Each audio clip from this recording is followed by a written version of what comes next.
Kebayang nggak sih, kira-kira anak kita bakal belajar apa ya di sekolah tahun 2025 nanti? Nah, ada peraturan baru dari pemerintah yang bakal mengubah jawabannya. Dan hari ini kita akan bedah tuntas semuanya.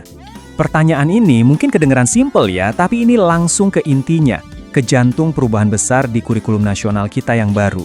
Jadi, apa aja sih menu wajib di sekolah anak-anak kita nanti? Oke, kita mulai dari sumbernya langsung ya. Pemerintah baru aja merilis Peraturan Menteri Nomor 12 Tahun 2025. Anggap aja ini semacam buku panduan baru yang bakal jadi pegangan semua sekolah soal apa yang wajib diajarkan.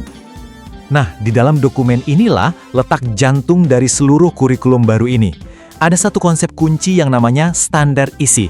Inilah yang jadi fondasi dari semua perubahan yang akan kita bahas. Oke, standar isi. Kedengarannya resmi banget ya. Tapi sebetulnya apa sih artinya buat sekolah dan, yang lebih penting, buat para siswa di kelas? Kalau kita lihat definisi resminya, kata kuncinya di sini adalah kriteria minimal. Ini penting banget. Artinya, pemerintah menetapkan sebuah standar dasar yang harus dipenuhi oleh semua sekolah di seluruh Indonesia. Gak peduli di kota besar atau di daerah terpencil. Biar lebih gampang, coba deh bayangin ini kayak resep masakan nasional untuk pendidikan. Setiap sekolah itu ibarat kokinya. Mereka boleh berkreasi, tapi bahan-bahan utamanya, yaitu mata pelajarannya, udah ditentuin. Dan bahan-bahan ini nggak boleh ada yang di-skip. Jadi, apa aja sih bahan-bahan wajib dalam resep pendidikan nasional kita ini? Yuk, kita lihat daftar mata pelajarannya. Jumlahnya ada 11. Nah, ini angka kuncinya.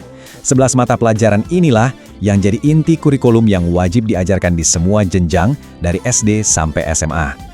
Dan ini dia ke-11 mata pelajarannya. Kalau kita lihat, isinya lengkap banget ya. Ada mata pelajaran akademis inti, kayak matematika dan IPA. Jelas. Tapi lihat deh, ada juga yang penting banget buat ngebentuk karakter, kayak pendidikan Pancasila dan agama. Bahkan ada keterampilan dan muatan lokal, biar pendidikannya tetap relevan dengan kondisi daerah masing-masing. Nah, khusus buat bahasa, aturannya juga jelas banget. Bahasa Indonesia dan bahasa Inggris itu statusnya wajib. Tapi, bukan berarti bahasa lain jadi dikesampingkan ya. Sekolah tetap bisa mengajarkan bahasa daerah atau bahasa asing lainnya, disesuaikan dengan kebutuhan siswa dan kemampuan sekolahnya. Tentu aja, resep ini nggak diterapkan dengan cara yang sama rata untuk semua usia. Yuk, kita lihat gimana fokusnya berubah, mulai dari anak-anak PAUD sampai jenjang pendidikan dasar. Untuk anak-anak kita yang paling kecil, yang ada di PAUD, fokusnya itu bukan soal akademis yang berat-berat. Tujuannya adalah membangun fondasi yang menyeluruh atau holistik, yang mencakup pengembangan karakter, kemampuan sosial, dan juga kreativitas mereka. Jadi, kurikulum PAUD ini dibagi jadi 8 area pengembangan utama. Ini cakupannya luas banget loh, mulai dari yang mendasar seperti agama dan akhlak, buat menanamkan nilai kebaikan, sampai jati diri, biar mereka paham soal keluarga dan identitas bangsanya. Bahkan ada area khusus untuk rasa ingin tahu buat melatih mereka memecahkan masalah. Jadi, ini semua tentang tumbuh kembang anak secara utuh. Nah, begitu siswa masuk ke jenjang pendidikan dasar, fokusnya jadi lebih tajam. Tujuannya ada 2, membangun pengetahuan akademis dan sekaligus memperkuat karakter mereka. Di level pendidikan dasar ini, tujuannya jadi lebih terstruktur ke dalam 3 pilar utama. Pertama, iman dan akhlak, untuk membentuk pribadi yang mulia. Kedua, karakter Pancasila, untuk menanamkan nilai-nilai kebangsaan kita. Dan yang ketiga, ini yang paling kita kenal, yaitu literasi dan numerasi, kemampuan dasar membaca, menulis, dan berhitung sebagai bekal buat jenjang pendidikan selanjutnya.